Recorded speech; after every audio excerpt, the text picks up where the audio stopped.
ആദ്യം CPM നേതാവായ AK ബാലന്റെ പ്രസ്താവന, രണ്ടാമതിപ്പോൾ മന്ത്രി സജി ചെറിയാന്റെ പ്രസ്താവന എത്ര ആപൽക്കരവും അപകടകരവുമായ വർഗീയ വിദ്വേഷമുണ്ടാക്കുന്നതിനുള്ള പ്രസ്താവനയാണ്. ഭരണഘടനാ പ്രകാരം സത്യപ്രതിജ്ഞ ചെയ്ത് അധികാരത്തിലേറിയ ഒരു മന്ത്രി ചെയ്തിരിക്കുന്നത്. എന്താണ് ഇതിന്റെ ഉദ്ദേശം? ഞാൻ പറഞ്ഞത് ശരിവയ്ക്കുകയാണ്. അതായത് ആളുകളെ ഭിന്നിപ്പിച്ച് രാഷ്ട്രീയ ലാഭമുണ്ടാക്കുക എന്നുള്ള സംഘപരിവാറിന്റെ അതേ വഴിയിലൂടെ CPM യാത്ര ചെയ്യുകയാണ്. അതിന് മുഖ്യമന്ത്രി കൊടപിടിച്ചു കൊടുക്കുകയാണ്. മുഖ്യമന്ത്രിയുടെ അറിവോടുകൂടിയാണ് ഈ രണ്ട് പ്രസ്താവനകൾ നടന്നിട്ടുള്ളത്. ബാലന്റെ പ്രസ്താവനയെ മുഖ്യമന്ത്രി ന്യായീകരിച്ചു. മന്ത്രിസഭയിൽ ഒരു അംഗം ഇതുപോലെ, കേരളത്തിന്റെ ചരിത്രത്തിൽ ഒരു അംഗം ഇതുപോലെ ഒരു വർഗീയ പ്രസ്താവന നടത്തിയിട്ടില്ല. ജയിച്ചു വരുന്ന ആളുകളുടെ മതം നോക്കാനാണ് പറഞ്ഞിരിക്കുന്നത്. എത്ര ക്രൂരമായ പ്രസ്താവനയാണ് ഇത്! കേരളത്തെ അപകടകരമായ നിലയിലേക്ക് എത്തിക്കും. നമ്മുടെ സംസ്ഥാനം ഉണ്ടാക്കിയ മൂല്യങ്ങൾ മുഴുവൻ കുഴിച്ചു മൂടപ്പെടും. വർഗീയത ആളിക്കത്തിക്കാൻ വേണ്ടി ഒരു തീപ്പൊരി വീഴാൻ കാത്തു നിൽക്കുന്നവരുടെ കൈകളിലേക്ക് ഒരു തീപ്പന്തമാണ് ഇവർ എറിഞ്ഞു കൊടുക്കുന്നത് എന്നിവർ തിരിച്ചറിയണം. എനിക്കൊരു കാര്യം പറയാനുണ്ട്. പിണറായി വിജയനും VD സതീശനുമൊക്കെ കുറെ നാൾ കഴിയുമ്പോൾ രാഷ്ട്രീയത്തിൽ ഇല്ലാതാവും, കുറെ കഴിയുമ്പോൾ ഓർമ്മ മാത്രമാവും. പക്ഷെ കേരളം അപ്പോഴും ഉണ്ടാവും.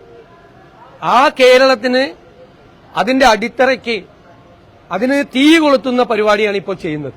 വരും തലമുറയോടുള്ള ക്രൂരതയാണ് ഈ കാണിക്കുന്നത്. അത്തരമൊരു വർഗീയത കേരളത്തെ എങ്ങോട്ട് കൊണ്ടുപോകും എന്ന് വരാനിരിക്കുന്ന നമ്മുടെ തലമുറയോട് ഇതുപോലെ കടുത്ത അനീതി ചെയ്യരുതെന്നാണ് എന്റെ വിനയപൂർവ്വമായ അഭ്യർത്ഥന. ഞാൻ കൂടുതൽ സംസാരിക്കാനില്ല.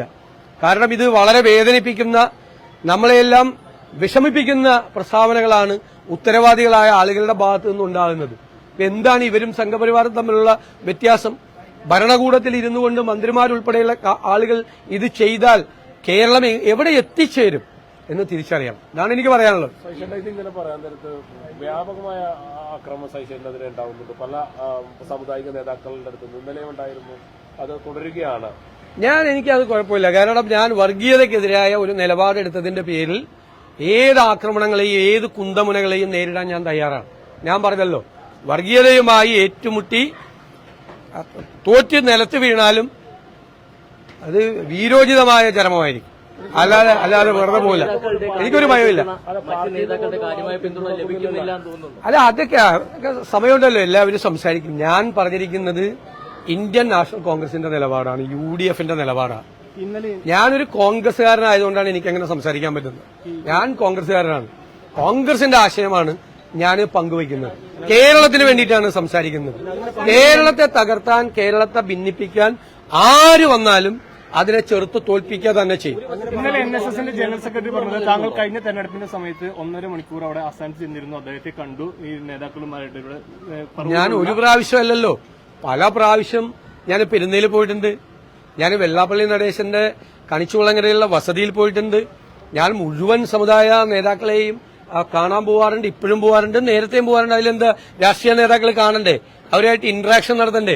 കഴിഞ്ഞ തെരഞ്ഞെടുപ്പിന് മുമ്പ് ശ്രീ ഉമ്മൻചാണ്ടിയും രമേശ് ചെന്നിത്തലയും ഉൾപ്പെടെയുള്ള ആളുകൾ എന്നോട് അഭ്യർത്ഥിച്ചനുസരിച്ചിട്ടാണ് ഞാൻ പെരുന്നയിൽ പോയി അദ്ദേഹത്തെ കണ്ടത്. അതിനെന്താ കുഴപ്പം? അതിനുശേഷം പ്രതിപക്ഷ നേതാവായതിനു ശേഷം ഞാൻ പറഞ്ഞല്ലോ ഇന്നലെ, ഞാൻ KC വേണുഗോപാൽ കൂടി അദ്ദേഹത്തെ സന്ദർശിക്കാൻ പോയിട്ടുണ്ട്. അദ്ദേഹം സുഖമില്ലാതെ കിടന്നപ്പോൾ ആശുപത്രിയിൽ അദ്ദേഹത്തെ കാണാൻ പോയിട്ടുണ്ട്. ഞാൻ ശ്രീ വെള്ളാപ്പള്ളി നടേശനുമായിട്ട് തിരുവനന്തപുരത്ത് വെച്ച് ഒരു കല്യാണ സമയത്ത് വെച്ച് അദ്ദേഹവും ഞാനുമായിട്ട് ദീർഘനേരം സംസാരിച്ചിട്ടുണ്ട്. അതെന്താ അർത്ഥമാക്കുന്നത് എനിക്ക് മനസ്സിലായി. ഏത് വോട്ട് എന്ന് പറയുന്നത് അവരുടെ ആരെങ്കിലും കയ്യിലിരിക്കുന്നതാണ്. വോട്ട് ജനങ്ങൾ നൽകുന്ന വോട്ടല്ലേ. നമ്മൾ എന്താണ്, രാഷ്ട്രീയ നേതാക്കൾ, സ്ഥാനാർത്ഥികൾ, എല്ലാ വിഭാഗം ആളുകളോട് വോട്ട് അഭ്യർത്ഥിക്കില്ലേ? പഞ്ചായത്ത് മെമ്പർ മത്സരിക്കുന്ന സമയത്ത്, MLA മത്സരിക്കുന്ന സമയത്ത്, MP മാര് മത്സരിക്കുന്ന സമയത്ത് എല്ലാവരെയും പോയി കാണില്ലേ? പള്ളിയിൽ പോയി പള്ളിയിലെ ഭാരവാഹിയെ കാണും, ക്ഷേത്രത്തിലെ ഭാരവാഹികളെ കാണും, എല്ലാ മതസ്ഥരെയും കാണില്ലേ? എല്ലാവരോടും സംസാരിക്കില്ലേ? അല്ലല്ല, അത് പോകുന്നത് അങ്ങനെയാണ് അവർ കരുതുന്നതെങ്കിൽ പോകാതിരിക്കാം. അല്ലാതെ നമ്മൾ എന്ത് ചെയ്യാൻ പറ്റും? ഞാൻ പിന്നീട് പോയല്ലോ. ഞാൻ ഏത് സംഘടനയാണ് തള്ളി പറഞ്ഞത്? നിങ്ങൾ പറ. അല്ലല്ല, ഞാൻ പണ്ട് പറഞ്ഞിരിക്കുന്ന നിങ്ങൾ പറ. നിങ്ങളുടെ കയ്യിലൊക്കെ റെക്കോർഡുണ്ടല്ലോ. അല്ല, നിങ്ങളുടെ കയ്യിൽ റെക്കോർഡുണ്ടല്ലോ. ഞാൻ ഏത് സമുദായത്തെയാണ് കേരളത്തിൽ തള്ളി പറഞ്ഞിട്ടുള്ളത്? ഒരു സമുദായത്തെയും തള്ളി പറഞ്ഞു.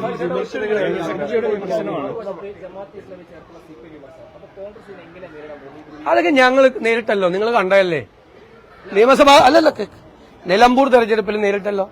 എന്തായിരുന്നു റിയാക്ഷൻ? കേൾക്ക് അല്ലല്ലോ ഉണ്ടായിരുന്നു. നിലമ്പൂർ തെരഞ്ഞെടുപ്പിൽ ഇതേ വിഷയം ഉണ്ടായി. ഇതാണ് ആളിക്കത്തിക്കാൻ നോക്കിയത്. അതിന് ഞങ്ങൾ നേരിട്ടല്ലോ. CPM ജയിച്ചൊരു സീറ്റ് 11,000-ലധികം വോട്ടിന്റെ ഭൂരിപക്ഷത്തിൽ ഞങ്ങൾ ജയിച്ചല്ലോ.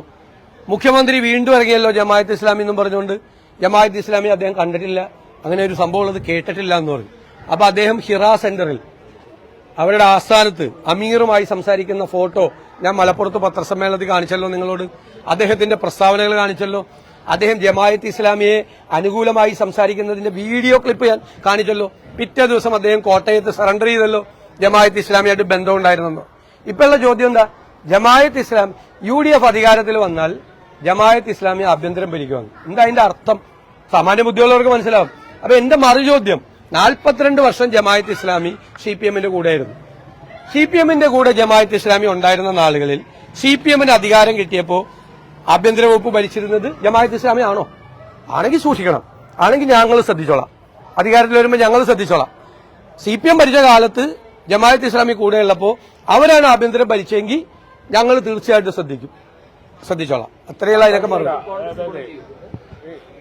അതായത് ഇപ്പോൾ ഈ വെള്ളാപ്പള്ളി നടേശനെയും ഒപ്പം തന്നെ സുകുമാരൻ നായരെയും ഇവർ ഇരിക്കുന്ന സ്ഥാനങ്ങളെയാണോ അങ്ങ് ബഹുമാനിക്കുന്നത്, ഈ വ്യക്തികളെ അല്ലേ? അല്ലല്ല, വ്യക്തികളോട് എന്താ നമുക്കെന്താ ബഹുമാനക്കുറവ്? വ്യക്തികളോട് ഞാൻ പറഞ്ഞല്ലോ, ഞാൻ അവരെ ആരെയും കുറിച്ച് ഒരു മോശമായ വാക്കും പറയില്ല. പണ്ടും പറഞ്ഞിട്ടില്ല, ഞാൻ പണ്ടും പറഞ്ഞിട്ടില്ല, ഒരു മോശമായ വാക്കും പറയില്ല. നിങ്ങൾ എന്നെ കുറിച്ച് എന്തെല്ലാം മോശമായ വാക്കുകളാണ് പറഞ്ഞിരിക്കുന്നത്, എന്തെല്ലാം മോശമായ വാക്കുകളാണ് പറഞ്ഞിരിക്കുന്നത്. ഞാൻ അവരുടെ പ്രായവും അവരിയ്ക്കുന്ന സ്ഥാനത്തെയും ബഹുമാനിച്ചുകൊണ്ട് ഒരു വാക്കും മോശമായിട്ട് ഞാൻ പറയില്ല. പക്ഷേ വർഗീയതയ്ക്കെതിരായിട്ട് പറയും. വർഗീയത ആര് പറഞ്ഞാലും പറയും. എനിക്കെന്ത് സംഭവിച്ചാലും വ്യക്തിപരമായ രാഷ്ട്രീയ ജീവിതത്തിലെ ലാഭനഷ്ടങ്ങൾ നോക്കിയിട്ടല്ല ഈ നിലപാട്. വ്യക്തിപരമായി നഷ്ടം വന്നാലും ഈ നിലപാടിൽ ഞാൻ ഈ സ്ഥാനത്തിരിക്കുന്നിടത്തോളം കാലം ഞാൻ വെള്ളം ചേർക്കില്ല. ഈ വൃത്തികേട് കണ്ടിട്ട് അത് കേട്ടില്ല കണ്ടില്ല എന്ന് പറഞ്ഞ് നടിക്കണം. ജയിച്ചു വന്നവരുടെ മതം നോക്കാൻ പറഞ്ഞിരിക്കുകയാണ് ഒരു മന്ത്രി. കേരളത്തിൽ ഈ ഭരണഘടന തൊട്ട് സത്യപ്രതിജ്ഞ ചെയ്ത ഒരു മന്ത്രി പറഞ്ഞിരിക്കുകയാണ് ജയിച്ചു വന്നവരുടെ ജാതി നോക്കുക, അവരുടെ മതം നോക്കാൻ പറഞ്ഞിരിക്കുക. അത് കേട്ട് മിണ്ടാതിരുന്ന അതിലും നല്ലത് ഇത് നിർത്തി വേറെ വല്ല പണിക്കും പോകുന്നത്. അതിന് ഞാനില്ല, അതിനെ എതിർക്കുക തന്നെ ചെയ്യും. എതിർക്കും. അല്ല, അതൊന്നും എനിക്ക് വിരോധമില്ലെന്നേ. എന്നെക്കാളും മികച്ച എത്രയോ നേതാക്കന്മാർ കോൺഗ്രസിലുണ്ട്. എനിക്ക് സന്തോഷമുള്ളൂ. എന്നെ താരതമ്യം ചെയ്ത് ഏതെങ്കിലും കോൺഗ്രസ് നേതാക്കന്മാരെ പുകഴ്ത്തി പറഞ്ഞ് എനിക്ക് സന്തോഷമുള്ളൂ. അവരൊക്കെ എന്റെ നേതാക്കന്മാരല്ലേ. രമേശ് ചെന്നിത്തല എന്റെ നേതാവാണ്. സംശയം എന്താ? അല്ല, അത് അവർക്ക് പറയാന്നേ. അവർക്കൊരാളെ വിമർശിക്കാം. ഞാനൊരു വർഗീയമായ നിലപാട് ഏതെങ്കിലും കാലത്ത് എടുത്തിട്ടുണ്ടോ? നിങ്ങൾക്ക് അറിയാലോ. താങ്കൾ സാമുദായിക നേതാക്കന്മാരെ കാണാൻ പോകുന്നുണ്ടോ കാര്യം സംഭവിച്ചിട്ടുണ്ട്? അല്ലെ, നേരത്തെ തന്നെ ഇതൊക്കെ നേരത്തെ എല്ലാ പരസ്യമായിട്ടല്ലേ നിങ്ങളെ പരസ്യമായിട്ടല്ലേ പോകുന്നത്? പരസ്യം. എന്റെ വാഹനം കേടായിട്ട് ഞാൻ എന്റെ ഫ്രണ്ടിന്റെ വീട്ടിൽ കൊണ്ട് എന്റെ ടയറിലെ എയർ തീർന്നിട്ട് വേറെ വണ്ടി എടുത്തുകൊണ്ടാണ് ഞാൻ പോയത്. വേറെ വണ്ടി കാക്കനാടുള്ള എന്റെ സുഹൃത്തിന്റെ വീട്ടിൽ കൊണ്ട് വണ്ടി എടുത്ത് പോണ്. സിനഡിന്റെ ആസ്ഥാനത്ത് പോകാൻ വേണ്ടിട്ട് വേറെ വണ്ടി പോണതിന്റെ രഹസ്യമാണ്. നിക്ക്. അതിൽ തന്നെ പെട്ട എത്രയോ ബിഷപ്പുമാരെ ഞാൻ കണ്ടിട്ടുണ്ട്. കഴിഞ്ഞ ദിവസം ഞാൻ പോയപ്പോ ഞാൻ താമരശ്ശേരി ബിഷപ്പിന്റെ കൂടെ ബ്രേക്ക്ഫാസ്റ്റ് കഴിച്ചിട്ടാണ് വയനാട്ടിലെ പരിപാടിക്ക് പോയത്. എല്ലാ സ്ഥലത്തും പോകാറുണ്ട്. അതിനെന്താ ഞാൻ ഒരു സ്ഥലത്തും ഞാൻ പോകില്ല എന്ന് ഞാൻ എവിടെയെങ്കിലും പറയുന്നുണ്ടോ? ഞാൻ പറഞ്ഞിരിക്കുന്നത് എവിടെയും എത്തുമെന്നാണ് പറഞ്ഞിരിക്കുന്നത്. എവിടെയും എത്തും. ഞാൻ പണ്ട് പറഞ്ഞിരിക്കുന്ന ഒറ്റ വാചകമുള്ളൂ. അത് ഈ സമുദായ നേതാക്കളോടല്ല പറഞ്ഞേക്കണം, രാഷ്ട്രീയ നേതാക്കളോടാണ് പറഞ്ഞത്. അതായത് രാഷ്ട്രീയ നേതാക്കൾ പരിധി വിട്ട് സമുദായ നേതാക്കളെ ആശ്രയിച്ചൊരു കാലത്ത് ഞാൻ പറഞ്ഞിട്ടുണ്ട്. MLA ഇരിക്കുമ്പോ എന്താ പറഞ്ഞത്? അവരൊക്കെ നല്ല ആളുകളാണെന്ന് പറഞ്ഞു സമുദായ നേതാക്കൾ. അവരിയ്ക്കാൻ പറയുമ്പോൾ നമ്മൾ ഇരിക്കാനേ പാടുള്ളൂ, കിടക്കിടുന്നു. അത് രാഷ്ട്രീയ നേതാക്കളോടാണ് പറഞ്ഞത്. അവരിയ്ക്കാൻ പറയുമ്പോ നമ്മൾ അവരുടെ മുമ്പിൽ പോയി ഇരുന്നാ മതി. ഇരിക്കാൻ പറയുമ്പോ കിടക്കരുത് എന്ന് ഞാൻ പറഞ്ഞിട്ടുണ്ട്. അതാണ് ഈ വാചകം. മനസ്സിലായ? ഞാൻ കിടക്കൂലല്ലോ അവരൊന്നും മുമ്പിൽ. ഞാൻ അവരുടെ മുമ്പിൽ ഇരിക്കുള്ളൂ. അവരിയ്ക്കാൻ പറഞ്ഞ ഒരു നഷ്ടം ഉണ്ടാക്കില്ല. കോൺഗ്രസിന് വർഗീയതയ്ക്കെതിരായ നിലപാട് എന്താ? അങ്ങനെയാണെങ്കിൽ രാഹുൽ ഗാന്ധി വരുന്നുണ്ടെന്ന്. ആ മനുഷ്യൻ ചെയ്തുകൊണ്ടിരിക്കുന്നത് എന്താ? വർഗീയതയ്ക്കെതിരെയുള്ള പോരാട്ടമാണ് നടത്തുന്നത്. അല്ലെ? അവിടെ അദ്ദേഹം വർഗീയതയ്ക്കെതിരായിട്ട് പോരാട്ടം നടത്തുമ്പോൾ ഇവിടെ വർഗീയതയുമായി ഞങ്ങൾ സന്ധി ചെയ്താലാണ് കോൺഗ്രസിന് ദോഷം വരുന്നത്. സാമുദായിക സംഘടനാ നേതാക്കളുമായിട്ടൊരു തല്ല് വേണ്ട എന്നൊരു ലൈൻ കോൺഗ്രസിനുണ്ട്. അല്ല, ഞങ്ങൾ ആരുമായിട്ടും വഴക്കിടണ്ടെന്നാണ് എനിക്കും അങ്ങനെ തന്നെയാണ്. കോൺഗ്രസിന്റെ മൊത്തം ലൈൻ അതാണ്, ഒരാളായിട്ട് വഴക്കിടാൻ പോകണ്ടെന്നാ. പക്ഷേ ആര് വർഗീയത പറഞ്ഞാലും ഞങ്ങൾ അതിനെ എതിർക്കും. ഒറ്റ പോയിന്റിലേ ഉള്ള പ്രശ്നം, ഒറ്റ പോയിന്റില് ആര് വർഗീയത പറഞ്ഞാലും, ഏത് സമുദായ നേതാവോ ഏത് രാഷ്ട്രീയ നേതാവോ ആരും വർഗീയത പറഞ്ഞ് ജനങ്ങളെ ഭിന്നിപ്പിക്കാൻ കേരളത്തിൽ നോക്കിയാൽ അത് ഞങ്ങൾ സമ്മതിക്കില്ല. ആരായാലും അവർക്ക് അങ്ങനെയൊന്നും ഒരു പരാതിയില്ല, അവരങ്ങനെയൊന്നും പറഞ്ഞില്ലല്ലോ, ഒരു പരാതി അവർ പറഞ്ഞു. ഇടപെടലിന് പിന്നിലെ സാമുദായിക നേതാക്കളുടെ പ്രസ്താവനകൾക്ക് പിന്നിൽ CPM-ന്റെയും മുഖ്യമന്ത്രിയുടെ ഇടപെടൽ വല്ലതും ഉണ്ടായിട്ട് തോന്നുന്നു? അത് നിങ്ങൾ അന്വേഷിക്കാതെ നിങ്ങൾ അന്വേഷിക്കുന്നത്, നിങ്ങൾ ഇതെല്ലാം കണ്ടുകൊണ്ടിരിക്കുകയല്ലേ. ഞാൻ അതിനെക്കുറിച്ച് ഒന്നും ഒരു കമന്റില്ല. എനിക്ക് കമന്റ് പറയാനുള്ളത് ഇതാണ്, ഞാൻ പറഞ്ഞ വാചകം: കേരളത്തിൽ ഒരു തീപ്പൊരി വീഴാൻ വേണ്ടി കാത്തിരിക്കുന്നവരുടെ കൈകളിലേക്ക് തീപ്പന്തം എറിഞ്ഞു കൊടുക്കുന്ന നടപടിയാണ് CPM ചെയ്യുന്നത്. അത് തീക്കൊള്ളി കൊണ്ട് തലചൊറിയുന്നതിന് തുല്യമാണ്. കേരളത്തിലെ CPM-ന്റെ അവസാനത്തിന്റെ ആരംഭം ഇതുകൊണ്ട് കുറിക്കും. ഞാൻ ഈ പറയുന്നത് എഴുതി വെച്ചോ. ആർക്കാണ് ഇതിന്റെ അകത്ത് നഷ്ടം ഉണ്ടാകുന്നതെന്ന് നിങ്ങൾ എഴുതി വെച്ചോ. ഞാനീ പറയുന്നത് ഇന്ന് ചേന്നമംഗലത്ത് നിന്നാണ്, ഒരു പൈതൃക ഗ്രാമത്തിൽ നിന്നാണ് ഞാൻ പറയുന്നത്, എന്റെ പ്രിയപ്പെട്ട ഗ്രാമത്തിൽ നിന്നാണ് ഞാൻ പറയുന്നത്. നിങ്ങൾ എഴുതി വെച്ചോ, ചരിത്രത്തിൽ എഴുതി വെച്ചോ. ഇത് ഈ കളി, ഈ തീക്കൊള്ളി കൊണ്ട് തലചൊറിയുന്ന ഈ CPM-ന്റെ ഈ വർഗീയവാദം, അത് CPM-ന്റെ അവസാനത്തിന്റെ ആരംഭമായിരിക്കും. എഴുതി വെച്ചോ. എന്തെങ്കിലും ചരിത്രത്തിൽ ഞാനും അങ്ങനെയെങ്കിലും അറിയപ്പെടും.